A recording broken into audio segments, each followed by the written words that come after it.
Last time हमने कुछ MCQs already किए थे, तो आज के लेक्चर में भी हमको बचे हुए एमसीक्यूज करने हैं फटाफट। So let's see the screen.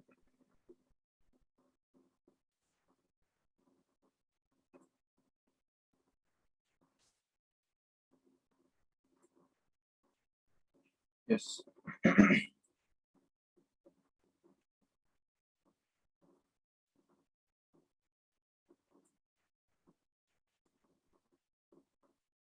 Screen पे पैचेस तो नहीं आ रहे ना?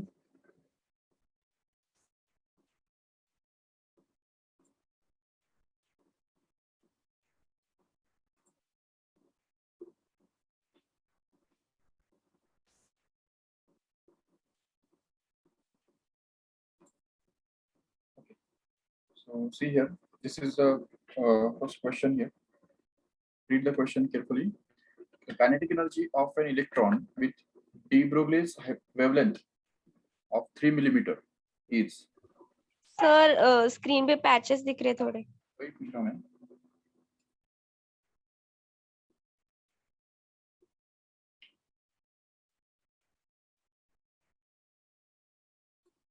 Okay.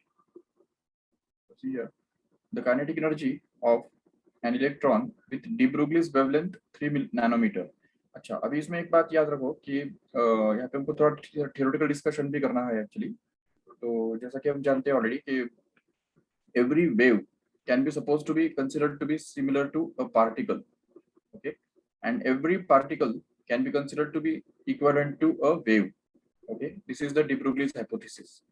So every wave and every particle are just related to each other. That is the de Broglie's hypothesis. Yes.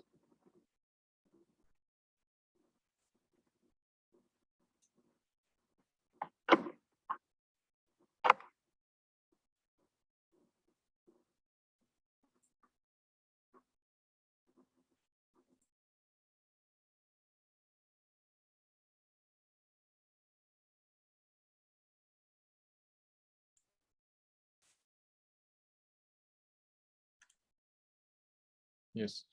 So there is a equivalence between the wave and particle. इसको ही बोलते हैं wave particle duality. सो अब यहाँ पे अगर wave का जो wavelength है तो वो अगर सपोज लैम्बडा है, ठीक है, लैम्बडा इतना वेवलेंथ का अगर वेव है तो इस पार्टिकल का जो मोमेंटम है तो वो मोमेंटम यहाँ पे हम निकाल सकते हैं आराम से, P is equal to H by lambda, ये फॉर्मूला यूज करके, ठीक है। और दूसरी तरफ अगर पार्टिकल का मोमेंटम अगर P है तो उसके साथ एसोसिएटेड वेव जो है उसका वेवलेंथ हम निकाल सकते हैं ये फॉर्मूला यूज करके, that is lambda is equal to H upon P, right. So accordingly these are the फॉर्मूले। तो अभी आपको क्वेश्चन जो है वो दो प्रकार से पूछ सकते हैं, या तो वेव का वेवलेंथ दिया जा सकता है और उसका करिस्पॉन्डिंग मोमेंटम आपको पूछा जा सकता है, या तो पार्टिकल का मोमेंटम दिया जा सकता है और उसका करिस्पॉन्डिंग जो वेव है उस वेव का वेवलेंथ पूछा जा सकता है। तो अकॉर्डिंगली आपको दोनों में से कोई भी फॉर्मूला यूज करना होगा, ठीक है। अभी इसमें एक पर्टिकुलर केस आ जाता है, देखो ठीक से, अगर सपोज वेवलेंथ ऑफ पार्टिकल तुमको ढूंढना है, ठीक है। So wavelength of particle is actually given by h by p, but we already know that p is equal to mv, so we can just express it in terms of mass and velocity here. So wavelength of any particle which is of mass m and velocity v can be actually expressed in terms of mass and velocity in this way here, okay. And even the wavelength of that particle can also be expressed in terms of the kinetic energy of that particle, because we know the relationship between the potential the momentum of the particle and the kinetic energy of the particle, because we know that kinetic energy of any particle is always equal to half mv square, correct है, ये kinetic energy होता है। अभी इसमें अगर हम suppose m से divide multiply कर देंगे तो यहाँ पे हमको मिल जाएगा half kept as it is, और यहाँ पे आ जाएगा m square v square, and that is to be divided by simply m, so that we can just get that this kinetic energy k can actually be written to be simply equal to half of, yeah, chalo, simply we can just say that this will be mv ka whole square upon 2m, that is simply, and hence we can just also write it as k, which is going to be actually equal to p square by 2m, correct hai? So k is equal to p square by 2m, which gives actually p square is equal to 2m into k, so that we can just write this p as root of 2m into k as a final, correct है? So this is actually going to be the formula for the momentum of the particle in this way. तो ये momentum का जो formula है वो अगर हम यहाँ पे डाल देंगे इस इक्वेशन के अंदर, तो हमको उसमें से मिल जाएगा lambda is equal to h upon root of 2mk। Suppose अगर काइनेटिक एनर्जी अगर इस पार्टिकल का दिया हुआ है तो डायरेक्ट हम ये फॉर्मूला यूज कर सकते हैं in order to find out the wavelength of that particle which is wavelength of that wave which is associated with the moving particle whose momentum is mv or kinetic energy is k here। तो अगर direct kinetic energy दिया है तो उस case में wavelength इस तरह से निकाल सकते हैं आराम से। और एक बात यहाँ पे, इसके आगे का जो एक पार्ट है तो वो इलेक्ट्रॉन के लिए कस्टमाइज्ड है, या चलो किसी भी चार्ज पार्टिकल के लिए भी हम बोल सकते हैं। If suppose in some charge particle is suppose moving in some direction with the speed v, suppose v इतने स्पीड से अगर ये चार्ज पार्टिकल जा रहा है और उसके ऊपर जो चार्ज है वो अगर q के बराबर है और इस पार्टिकल का मास जो है वो अगर m है, तो उस केस में हम यहाँ पे यूज कर सकते हैं lambda is equal to h upon root of 2m into k, where k can be written to be simply equal to half mv square. Remember, this is the kinetic energy which can be put here. Yes. उसके अलावा और एक बात हमको समझनी है कि कभी कभी क्या होता है कि ये जो पार्टिकल है, ये पार्टिकल को एक्सेलरेट करने के लिए हम एक इलेक्ट्रिक फील्ड यूज करते हैं। Suppose there is a electric field which is used to accelerate this particle. Suppose there is a plate which is kept positively charged here. ये प्लेट सपोज पॉजिटिव चार्ज्ड है और उसके आसपास एक दूसरा plate रखा हुआ है जो कि नेगेटिवली चार्ज्ड है। ये दूसरा प्लेट है सपोज जिसपे नेगेटिव चार्ज है, ठीक है, this is negative charge plate. Okay, now suppose that there is a particle, ठीक है, which is positively charged here. ये पॉजिटिव चार्ज पार्टिकल सपोज यहाँ पे हमने रिलीज कर दिया। As soon as it is released here, it will just move in this direction here because of the repulsion due to this positive plate. ये positive plate का जो repulsion है उसकी वजह से यहाँ पे ये charge particle जो है वो इस तरफ move करेगा। और अगर यहाँ पे हमने एक होल बना के रखा है, ये देखो सपोज यहाँ पे एक होल बना के हमने रखा है इधर, तो so that this charge particle can just enter into this hole। तो in short क्या है ना कि एक ऐसा डायग्राम समझ के लो जिसमें ये सपोज एक कैथोड है और ये सपोज एनोड है।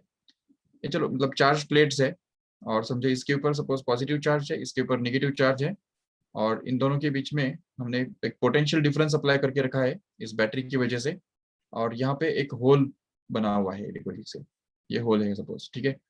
तो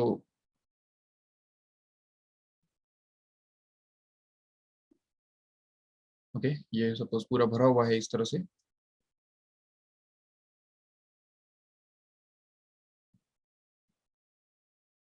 ये इसका बाहर का पार्ट जो है वो सब पूरा भरा हुआ है और यहाँ पे सिर्फ इतना ही होल एक यहाँ पे खाली है जिसमें से चार्ज पार्टिकल इंटर करके थ्रोली पास हो सकता है इसमें से, ठीक है। तो अभी सोचो कि एक चार्ज पार्टिकल अगर यहाँ पे इंटर करता है और यहाँ से अगर फायर किया जाता है तो it will just move in this direction and it will just pass through this hole and just form a beam in this case. तो यहाँ पे इस तरह से वो आगे निकल जाएगा और इसके बाद उसका वेलोसिटी कांस्टेंट रह जाएगा, v बन जाएगा, लेकिन यहाँ से यहाँ तक जरूर उसका एक्सेलरेशन होगा और उस एक्सेलरेशन के दौरान जो भी वो काइनेटिक एनर्जी गेन करेगा वो एक्चुअली उसके ऊपर यहाँ से यहाँ तक लेके जाने के लिए इलेक्ट्रिक फील्ड के द्वारा किए हुए वर्क डन के बराबर होगा। और हमको ये ऑलरेडी पता है कि work done by electric field is always equal to the charge into potential difference between these two points. Suppose v is the potential difference between these 2 points, then we can just say that the work done on that charge particle will be actually equal to q into v here, which will appear in this particle as a kinetic energy, okay, in the form of kinetic energy. And therefore we can just say that the kinetic energy obtained by the particle after ejecting out this through this hole here will actually be equal to q times of v here। तो ये जो kinetic energy है वो q times of v रहेगा। तो ये formula हमको use करना होगा यहाँ पे। अगर इसके अंदर हम इसको डाल देते हैं तो लैम्बडा का और एक एक्सप्रेशन हमको मिल जाएगा जो कि lambda is equal to h upon यहाँ पे root of 2m into qv, where q stands for the charge and v stands for the potential difference between the two end points through which the charge is getting accelerated.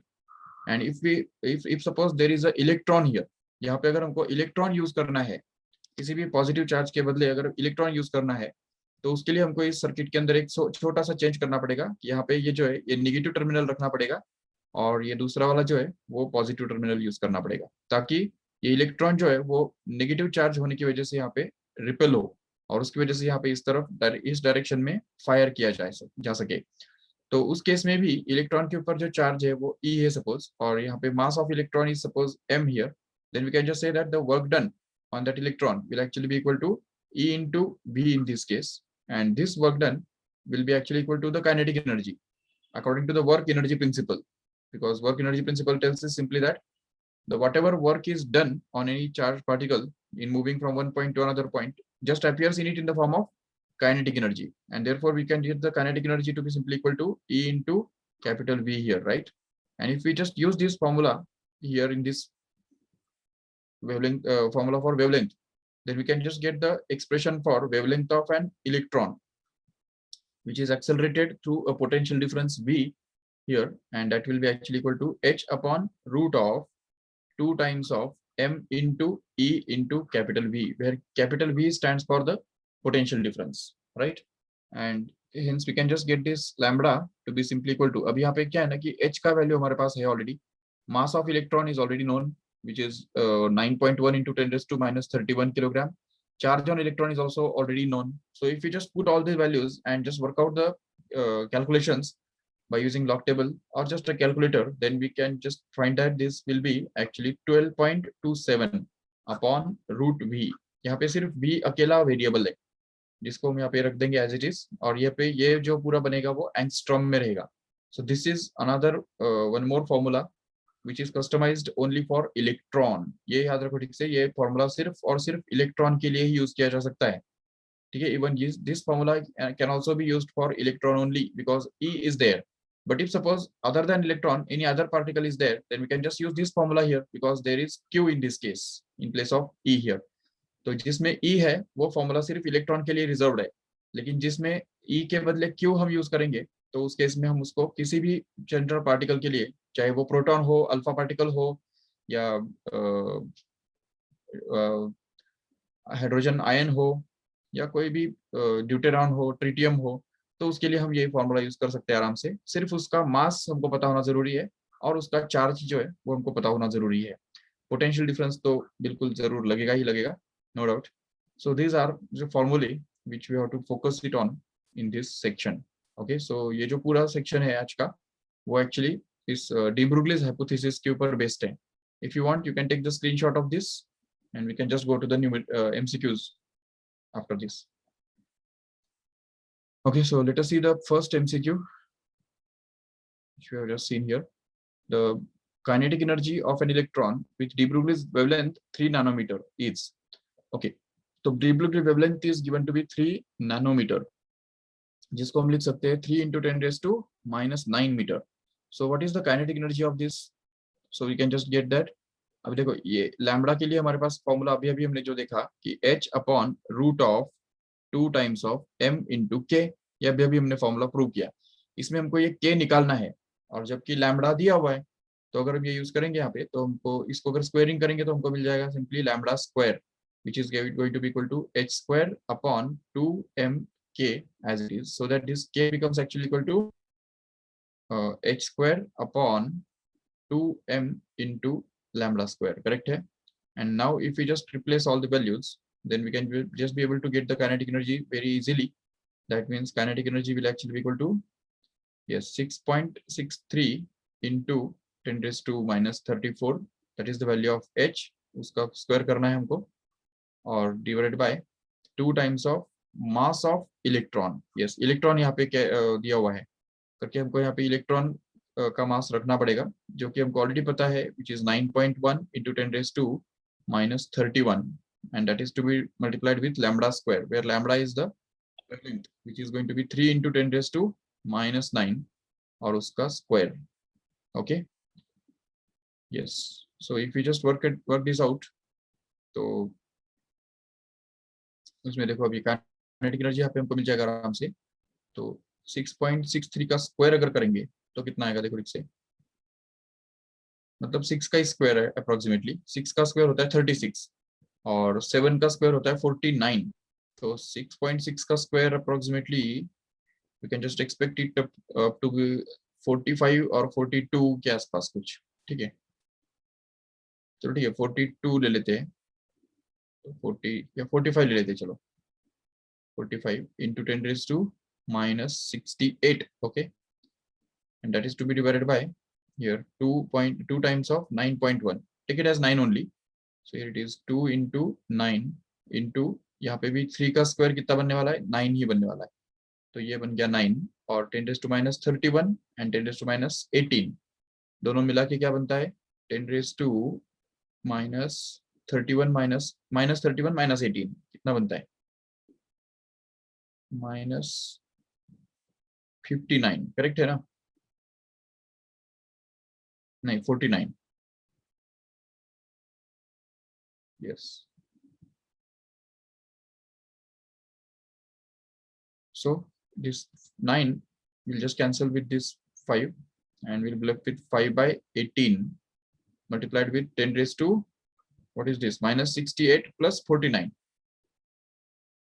so it will be minus 19 actually, right, so minus 19, but we want it in electron volts, see the options, okay, तो हमको उसको electron volt में convert करना होगा, उसके लिए हमको already पता है कि जूल को जब इलेक्ट्रॉन वोल्ट में कन्वर्ट करने की जरूरत पड़ती है तो हम हमेशा 1.6 इंटू 10⁻⁻19 से डिवाइड कर देते हैं, तो इसलिए यहाँ पे k जो है वो ऑलरेडी हमको मिला हुआ है 5 by 18 into 10⁻⁻19 which has to be divided by 1.6 into 10⁻⁻19 so as to convert it into joule, sorry, electron volt.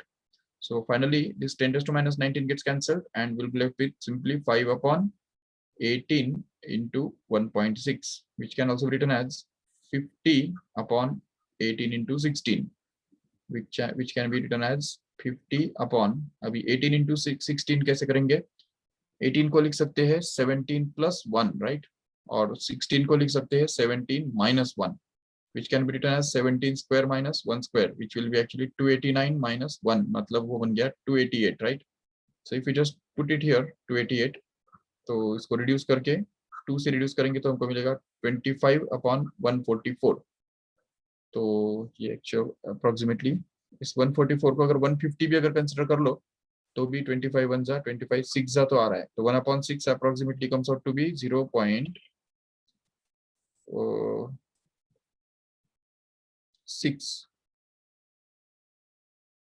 नहीं 16, ओके 0.16 इलेक्ट्रॉन वोल्ट, इसके आसपास आंसर आना चाहिए, 0.168 is the close, very close option, okay, तो 0.168 electron volt will be actually the kinetic energy of that electron, yes, okay,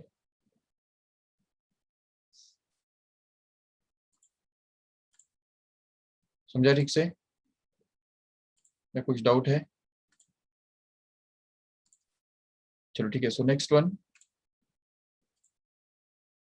yes, an electron is accelerated under a potential difference of 182 volt, the maximum velocity of electron will be, okay, तो देखो potential difference जो है 182 volt के potential difference के साथ इस electron को हमने एक्सेलरेट किया, तो हमको उसका मैक्सिमम वेलोसिटी निकाल के दिखाना है, स्मॉल v हमको ढूंढ के निकालना है, just don't get confuse between this capital V and small v, okay, देखो ये स्मॉल v मतलब वेलोसिटी है और कैपिटल V जो है वो एक्चुअली पोटेंशियल डिफरेंस रहने वाला है, यस, तो अभी चार्ज ऑन इलेक्ट्रॉन दिया है, मास भी इसका दिया हुआ है, तो अभी देखो v velocity is to be found out, see अभी हमने जो डिस्कस किया कि जब भी कोई इलेक्ट्रॉन मूव करता है इस v इतने पोटेंशियल डिफरेंस की वजह से, तो उसके ऊपर q इंटू v इतना वर्क डन किया जाता है, but the same work done appears in it in the form of potential energy and kinetic energy, and that's why the kinetic energy gained by the electron is always given by the formula q into v, okay, तो ये हमको यहाँ पे use करना है, और kinetic energy equal to half mv square तो होता ही है,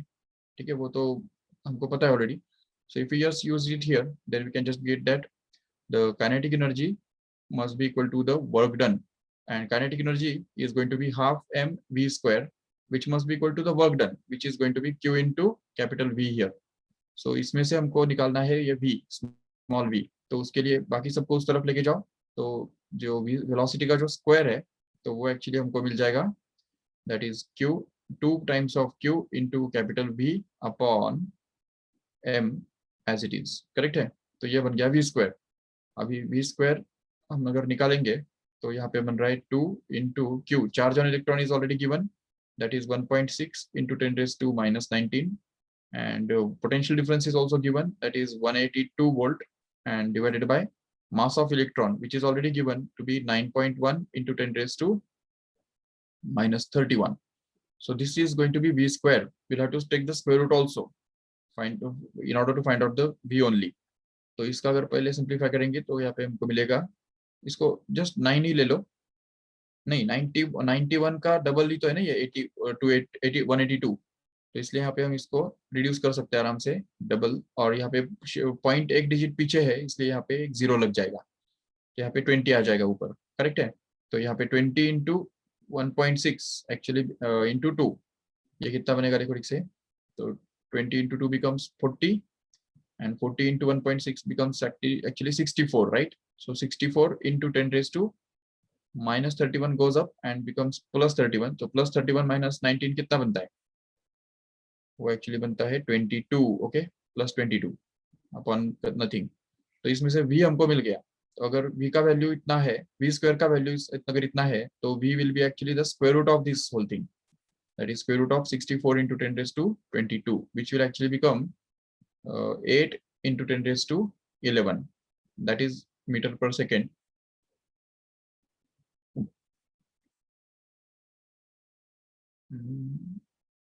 Charge,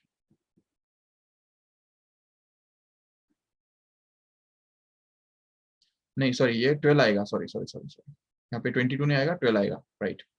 सो इसलिए 12 का जो आधा है वो बनता है 6, तो इसलिए 8 into 10 raised to minus plus 6. So here this C will actually be the correct option. Okay, we can just mark this 8 into 10 raised to 6 meter per second as a final answer here. Let us see the next one.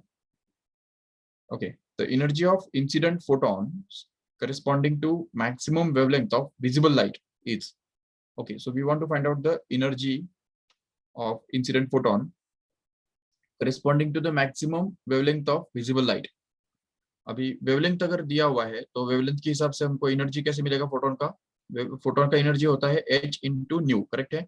But if we just want to express it in terms of wavelength then we can just use it as h c by lambda, correct है। So यहाँ पे फिर h into c, h तो हमको पता है already, अच्छा electron volt में चाहिए तो उसके लिए हमको e से भी डिवाइड करना पड़ेगा जरूर, तो it will be actually h c by e into lambda, okay. So ये फॉर्मूला हमको यूज करना पड़ेगा, इसमें इसको हम लिख सकते हैं h c by e separate in the numerator and that is to be divided by wavelength of light in the denominator. But here we can just say that this h c by e जो हमने already निकाल के रखा था 1.25 into 10 raised to minus 6, ये value याद रखो ठीक से, बहुत कम में आएगा ये वैल्यू, और अगर आपको चाहिए तो ये मैं सेपरेट निकाल के भी बता सकता हूँ अभी 2 मिनट में। देखो h c by e कितना होता है, h का वैल्यू है 6.63 into 10 raised to minus 34, which is multiplied by c, which is 3 into 10 raised to 8, that is the speed of light here, and is 1.6 into 10 raised to minus 19. If we just find it out, then we can get this as 6.63 into 3 कितना होता है, almost 20 बन जाता है वो, तो ये 20 into ये 1.6 को हम 16 into 10 raised to minus 1 लिख सकते हैं, जिससे ये 10 raised to minus 20 बन जाएगा, जो ऊपर जाके 10 raised to plus 20 बनेगा, और ये 8 के साथ मिलके वो 28 बन जाएगा, और इसलिए minus 34 plus 28 actually 10 raised to minus 6 यहाँ पे बचेगा, और 20 by 16 का अगर रिडक्शन करते हो तो ऑलमोस्ट वो 5/4 आ जाएगा, तो आ गया नहीं 5/4 into 10 raised to minus 6, मतलब ही 1.25 into 10 raised to minus 6, देखो आ गया। तो यही हमने यहाँ पे यूज किया है, this is the value of h c by e, we have to remember this. But अभी व्हाट इज द वेवलेंथ, अब देखो यहाँ पे क्या दिया हुआ है, maximum wavelength of visible light. अभी विजिबल लाइट में कौन कौन आता है, violet, indigo, blue, green, yellow, orange and red.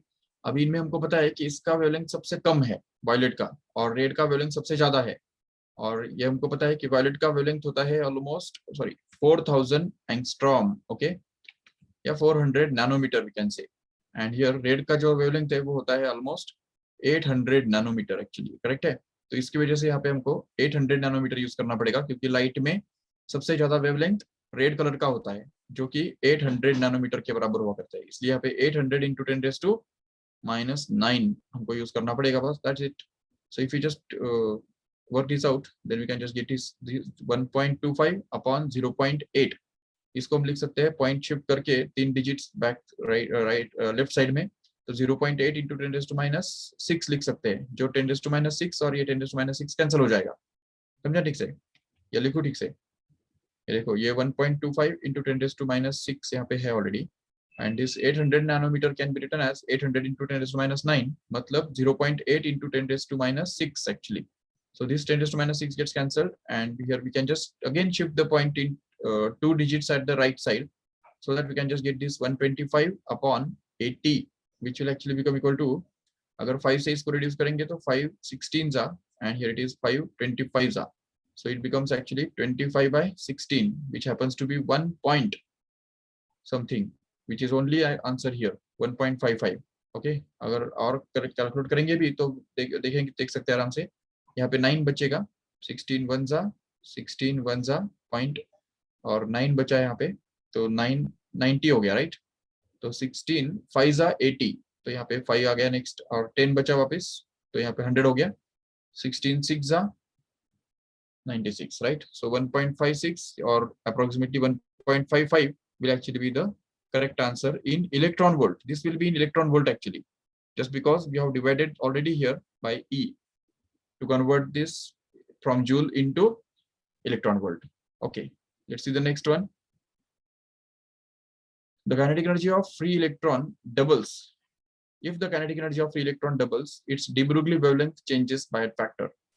Yes, अभी हमने देखा, देखो ठीक से यहाँ पे ये काइनेटिक एनर्जी और वेवलेंथ के बीच में क्या रिलेशनशिप है। ये देखो, ये वाला फॉर्मूला हमको यूज करना है यहाँ पे। Wavelength of the electron is always equal to h upon root of 2mk। अगर हम यूज करेंगे यहाँ पे तो हमको ये मिल जाएगा, देखो lambda wavelength is equal to h upon root of 2mk। इसमें अगर k को हमने डबल कर दिया तो उसका लैम्बडा पे क्या इफेक्ट पड़ेगा। सीधी बात है कि लैम्बडा डैश जो है वो 1/√2 टाइम्स हो जाएगा ओरिजिनल वेवलेंथ के हिसाब से। ये 1 सेकंड में हमको आंसर मिल गया। अगर आपको डिटेल में करना है तो वो भी कर सकते हो आराम से।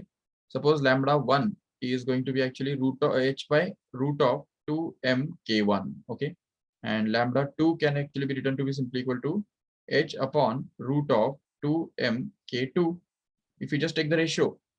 So lambda 1 upon lambda 2 becomes actually equal to root of, यहाँ पे h कैंसिल हो जाएगा, 2m कैंसिल हो जाएगा, और इसका रेसिप्रोकल लेके हमको मिल जाएगा आराम से, that is root of k2 upon k1.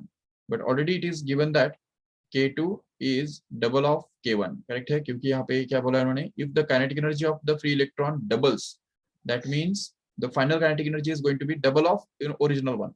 So अगर k2 के बदले 2k1 डाल देंगे तो हमको मिल जाएगा lambda 1 upon lambda 2 is equal to root of 2k1 upon k1, which will be k1 cancel, and we'll be left with lambda 1 upon lambda 2 is equal to root of 2, which gives lambda 2 is equal to lambda 1 upon root 2, which is nothing but the answer. So 1/√2 times wavelength change होगा, ये हमारा answer है।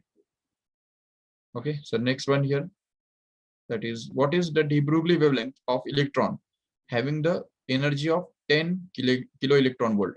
Okay, so again we have to use the formula lambda is equal to h upon, okay, h upon root of 2m into k, where k is going to be the kinetic energy. But here we can just use another formula here. ये जो energy दिया हुआ है यहाँ पे, इस energy से अगर हम सपोज इसका पोटेंशियल डिफरेंस निकाल के लेते हैं ना, तो देखो kinetic energy is equal to क्या होता है एक्चुअली, E इंटू V होता है, राइट। सो काइनेटिक एनर्जी अगर 10 इंटू 10⁻³ इलेक्ट्रॉन वोल्ट है, तो इसको अगर हम सपोज E इंटू V के साथ अगर इक्वेट करेंगे तो E मतलब क्या है यहाँ पे, charge on electron, which is 1.6 into 10⁻⁻19 into V।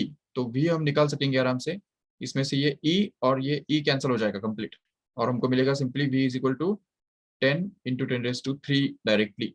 And once we get this potential difference, that is of 10 kilovolt or simply 10⁻⁴ volt, then we can directly use the formula that is made for electron, wavelength of electron, जो कि 12.27 upon root of v, and that is going to be in angstrom. If you just use it here, then we can be able to get this 12.27 upon root of v, where v is going to be 10 raised to 4 in this case here. Okay, so if we just put it here, and that is in angstrom, so we can just get this 12.27 upon इसका root कितना बनता है, 10 raised to 2 बनता है simply, और angstrom का मतलब होता है 10 raised to minus 10, so keep it is in angstrom only, so we'll be able to get this 0.1227 angstrom, that is as the final value. So 0.122, मतलब यहाँ पे ये A is going to be actually the correct option. No doubt we can just find out by using this formula also, but it will require to put the values of H and M here, which will be somewhat difficult, but it's okay, we can do it. Next, the de Broglie wavelength of an electron in the ground state of hydrogen atom is, okay, de Broglie wavelength हमको निकालना है, वो भी hydrogen atom के ground state में, और radius of first Bohr orbit of hydrogen atom is already given. Okay, yes. So अब यहाँ पे हमको हमारे पास जो फॉर्मूले है, लैम्बडा इज इक्वल टू, एक तो h बाई पी है, दूसरा h बाई एम वी है, तीसरा h upon root of 2m k है, चौथा h upon root of 2m e into capital V है, और पांचवा 12.27 अपॉन रूट v है इन एंगस्ट्रॉम. इन पांचों में से अभी कौन सा फॉर्मूला हम यूज कर सकते हैं, यहाँ पे चेक करो एक बार. क्या चीज हमको पता है, सिर्फ रेडियस पता है हाइड्रोजन एटम का, ठीक है, तो उससे डी ब्रुगली वेवलेंथ कैसे निकाल के दिखाएंगे. उसके लिए यहाँ पे हमको मोमेंटम निकालना पड़ेगा. यहाँ पे एक चीज हम यूज कर सकते हैं कि जो हमारा बोर का जो सेकंड पोस्टुलेट है, what is the bore second postulate tells us, जो कि हमको अभी अगले चैप्टर में एक्चुअली स्टडी करना है. बोर सेकंड पोस्टुलेट क्या कहता है, वो कहता है सिंपली कि the angular momentum of electron, मतलब mvr in any orbit is always equal to the multiple of h by 2 pi. So it will be actually n times of h by 2 pi. तो ये हमारा Bohr's का second postulate है. If you just use it for n equal to 1, क्योंकि यहाँ पे first orbit के बारे में बात की जा रही है. ग्राउंड स्टेट मतलब क्या, फर्स्ट ऑर्बिट, राइट. तो फर्स्ट ऑर्बिट के लिए अगर हम ये इसको कस्टमाइज करेंगे तो हमको मिल जाएगा mv इंटू r1. r1 मतलब यहाँ पे रेडियस ऑफ फर्स्ट ऑर्बिट मिल जाएगा. वो इन जनरल यहाँ पे rn होता है, rn मतलब nth ऑर्बिट का रेडियस, लेकिन यहाँ पे फर्स्ट ऑर्बिट के लिए उसको हम लिखेंगे तो mv into r1 becomes actually equal to n times of, मतलब 1 times of h by 2 pi, correct है. तो ये हमको मिलेगा, जिसमें mv का वैल्यू हमको इसमें से मिल जाएगा आराम से, जो कि h अपॉन 2 pi r के बराबर होगा. अगर ये वैल्यू हम रख देंगे यहाँ पे, तो उसमें से हमको लैम्बडा का और एक वैल्यू मिल जाएगा, that is h upon, here p के बदले क्या आएगा, p मतलब mv के बदले क्या आएगा, h upon 2 pi r, that's it. So if we just use it here, then we can just cancel out this h here and get this 2 pi r as a final. And if we just simplify this further, then we get this 2 pi r, that is 2 into 3.14 into r, which is the radius of hydrogen atom, which is 0.53 angstrom. So if we just put it here, then we get this 0.53, and that is going to be in angstrom, so that we can just get it. इसको 0.5 भी consider कर लो, तो ये 0.5 और 2 direct cancel हो जाएगा, और हमको मिलेगा सिंपली 3.14 एंगस्ट्रॉम के आसपास का आंसर. उससे थोड़ा ज्यादा, क्योंकि यहाँ पे 0.53 है ना, हमने उसको 0.5 कंसिडर कर लिया. So we can just select this B as a best option in this case. Okay, next one, here it is, the proton and alpha particle are accelerated through same potential difference. And what is the ratio of their de Broglie wavelengths? That is lambda p upon lambda alpha. Okay, so wavelength, de Broglie's wavelength is always given by the formula lambda is equal to, in terms of the potential difference we want. Okay, potential difference के form में हमको चाहिए, तो अभी जो हमने फॉर्मूले लिखे थे उसमें से हमने ये फॉर्मूला यहाँ पे यूज करेंगे, lambda is equal to h upon root of 2m into q into capital V, correct है। अब यहाँ पे क्यू क्यों यूज किया हमने, क्योंकि यहाँ पे इलेक्ट्रॉन नहीं है बल्कि प्रोटॉन और अल्फा पार्टिकल यहाँ पे दिया हुआ है, तो इसलिए उनके ऊपर का चार्ज भी अलग अलग रहेगा। तो इसलिए यहाँ पे ये फॉर्मूला हमको 2 बार यूज करना पड़ेगा। फर्स्ट टाइम अगर यूज करेंगे तो यहाँ पे हमको मिलेगा लैम्बडा पी, मतलब प्रोटॉन का। तो lambda P will be actually equal to h upon root of mass of 2 times of mass of proton into charge on proton into potential difference of proton, which is going to be the same here. Potential difference दोनों का same है। और यहाँ पे अगर यही formula हम use करेंगे अल्फा पार्टिकल के लिए तो हमको मिल जाएगा simply h which is constant upon root of 2 into mass of alpha particle into charge on alpha particle into potential difference, which is going to be the same for both. So now if we just take the ratio of this equation number 1 and this equation number 2 here, then we will be able to get this lambda p upon lambda alpha here in the LHS, which will actually be equal to h upon, ये पूरा जो है वो हमको उठा के यहाँ पे रखना है।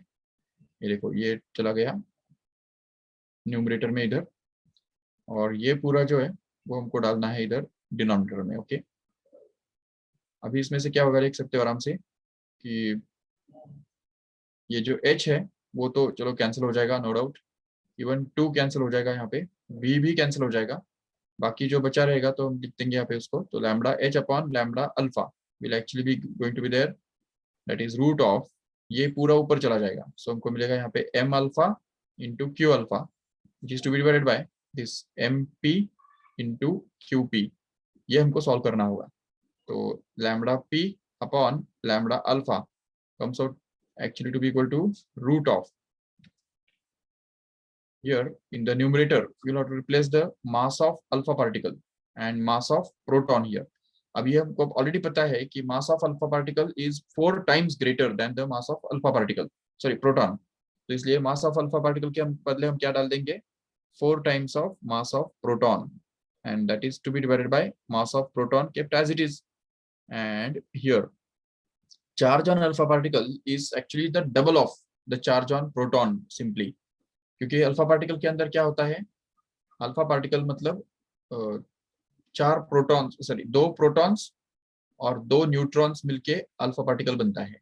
तो ये 2 प्रोटॉन्स की वजह से ये पॉजिटिव चार्ज यहाँ पे आ जाता है, और न्यूट्रॉन्स की वजह से मास जो है वो 4 गुना ज्यादा बन जाता है। एक प्रोटॉन के कंपेरिजन में अगर देखेंगे ना ठीक से, तो प्रोटॉन के ऊपर सिर्फ एक ही पॉजिटिव चार्ज होता है, जबकि अल्फा पार्टिकल के अंदर 2 प्रोटॉन होने की वजह से उसके ऊपर ट्वाइस चार्ज आएगा।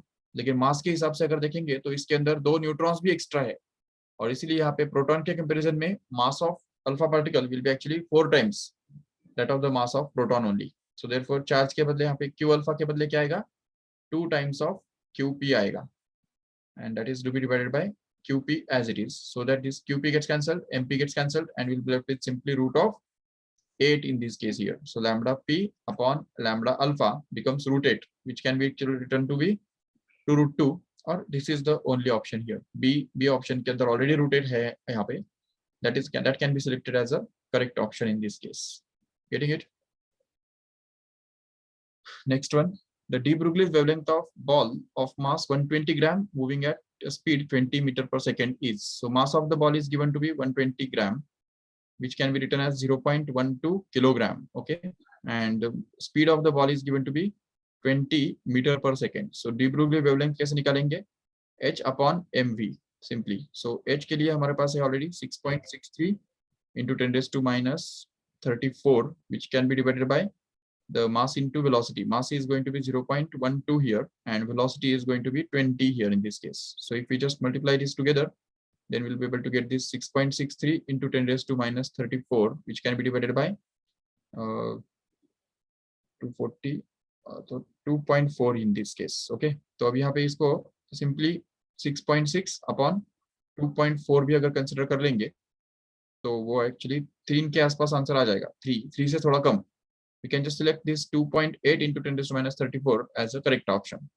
Next, yes, which of the following figures represent the variation of particle momentum associated with de Broglie wavelength? okay, so lambda is equal to h by p, so the graph between lambda and p will actually be this one। So this D option will be the correct one in this case here. Okay. The ratio of energy of photon with lambda is equal to 150 nanometer to that of with lambda is equal to 300 nanometer is. So kinetic energy of a photon is always equal to h into nu, which can also be written as hc by lambda. तो यहाँ पे दो के बारे में बात की है, तो k1 मतलब फर्स्ट वाले फोटोन का जो एनर्जी है वो hc by lambda 1 के बराबर होगा, और सेकेंड वाले प्रोटॉन का जो काइनेटिक एनर्जी है वो hc by lambda 2 के बराबर होगा. If you just take the ratio of these two equations here, then we can get this k1 upon k2 to be simply equal to lambda 2 upon lambda 1, which will actually be equal to 300 upon 150, which is going to be actually 2:1, which is there in option 1 here, which must be the correct one. Last one, the wavelength of de Broglie wave is 2 micrometer. Okay, तो 2 micrometer का wavelength है, तो its momentum is, we can just get it by this formula, P is equal to h by lambda. Okay, where h is actually 6.63 into 10 raised to minus 34, which is to be divided by wavelength, which is 2 micrometer, मतलब वो 2 into 10 raised to minus 6 metre हो जाएगा. तो इसको अगर divide करेंगे तो हमको मिल जाएगा 3.31 into 10 raised to minus 28 meter, नहीं sorry, kilogram meter per second. This is the momentum. That's it. So momentum will be actually 3.315 into 10 raised to minus 28, which is available in option A here in this case. Okay. कितने हैं?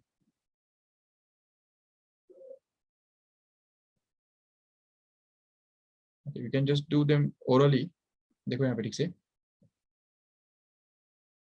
ये वाला जो है kinetic energy of electron gets tripled, then the de Broglie wavelength associated with the change of factor by the factor. ओके, kinetic energy अगर triple हो गया तो वेवलेंथ देखो कितना होता है, wavelength lambda is equal to होता है h by root of 2 m into k होता है, बराबर. तो k का अगर वैल्यू ट्रिपल हो गया तो लैम्डा का जो वैल्यू है वो 1 by रूट 3 टाइम्स हो जाएगा. So this C will be the correct option in this case here. Let's see the next. Ratio of de Broglie wavelength of an alpha particle to the proton of same kinetic energy is. तो lambda is equal to क्या होता है, h upon root of 2m k हुआ करता है. Kinetic energy तो same है, तो वेवलेंथ का जो रेशियो है lambda upon lambda 2 here will actually depend on mass only. तो मास का उल्टा रेशियो हमको लेना पड़ेगा, वो भी रूट में. तो मतलब यहाँ पे mass of 2 upon mass of 1, मतलब यहाँ पे पहले कौन दिया हुआ, अल्फा पार्टिकल और प्रोटॉन दिया है ना, तो ये अल्फा पार्टिकल का है और ये प्रोटॉन का है. तो यहाँ पे ये मास जो है वो प्रोटॉन का आएगा और यहाँ पे ये जो है वो अल्फा पार्टिकल का आएगा.